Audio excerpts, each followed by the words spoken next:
Assalamualaikum warahmatullahi wabarakatuh. Saya di sini Kurotayun dengan NIM 2302111031 ingin membawakan materi komunikasi antar pribadi tentang sifat-sifat komunikasi antar pribadi. Di materi yang pertama ini ada komunikasi antara perilaku, pesan verbal, dan non-verbal. Setiap hari, manusia selalu berkomunikasi antara pribadi menampilkan perilaku dengan mengirimkan pesan-pesan yang verbal maupun non-verbal. Seperti contohnya, Anda membayangkan diri Anda ketika masih kecil, anak ibu Anda mengatakan bahwa dia sangat menyayangi Anda. Saat ibu Anda mengatakan, "Aku mencintai kamu," dia menampilkan wajah yang lemah lembut, senyum, mengusap-ngusap rambut, mencubit pipi, dan suara yang menjadi rendah. Perlahan-lahan sang ibu mengirimkan pesan verbal diikuti dengan non-verbal. Lalu di poin yang kedua, komunikasi antar pribadi perilaku spontan, scripted, dan contrived. Yang pertama, perilaku spontan. Dalam komunikasi antar pribadi, perilaku ini dilakukan secara tiba-tiba untuk menjawab suatu rangsangan dari luar. Perilaku spontan biasa dilakukan tanpa berpikir lebih dahulu, seperti saat kita bertemu dengan teman lama atau dengan mengobrol teman yang sudah akrab.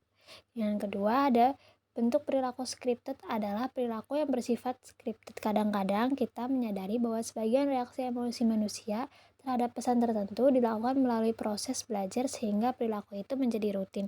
Kita biasa menyebutnya dengan kebiasaan. Dan yang ketiga, ada perilaku contrived.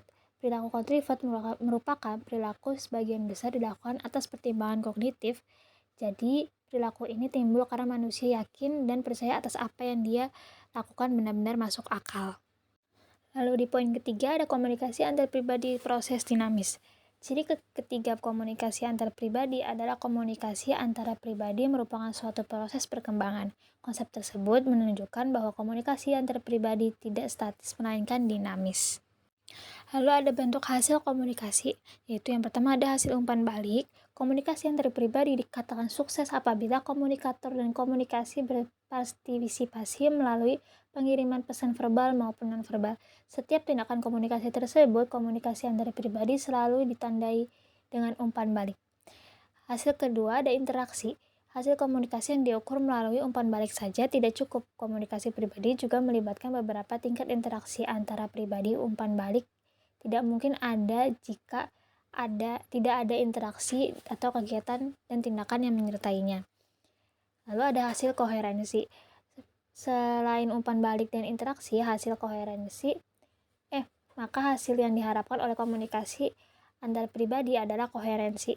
Umpan balik merupakan pesan verbal maupun non-verbal lebih bermakna kalau menjadi koherensi. Yang dimaksud dengan koherensi itu menciptakan suatu benang merah atau jalinan antar pesan-pesan verbal maupun non-verbal yang telah dinyatakan atau sedang dinyatakan oleh orang lain.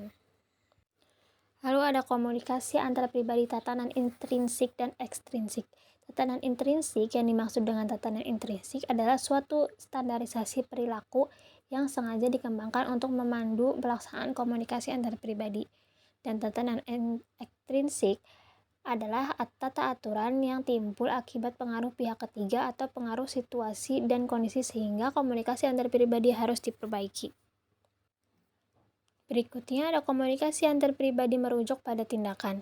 Ciri keenam komunikasi antar pribadi adalah komunikasi antar pribadi harus disertai dengan tindakan tertentu. Jadi, komunikator dengan komunikasi harus bersama-sama menciptakan kegiatan baru yang mengesankan bahwa mereka selalu berkomunikasi antar pribadi.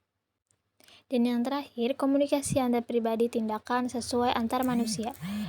Ciri terakhir dari komunikasi antar pribadi adalah kegiatan komunikasi harus mendukung tindakan sesuai yang mengutip dari berbagai sumber menyebutkan sesuai merupakan teknik untuk mempengaruhi manusia dengan memanfaatkan data dan faktor psikologis maupun sosiologis dan komunikasi yang hendak dipengaruhinya. Nah, itu sekian sifat-sifat komunikasi antar pribadi yang bisa saya jelaskan. Kurang lebihnya mohon maaf. Terima kasih. Bye-bye.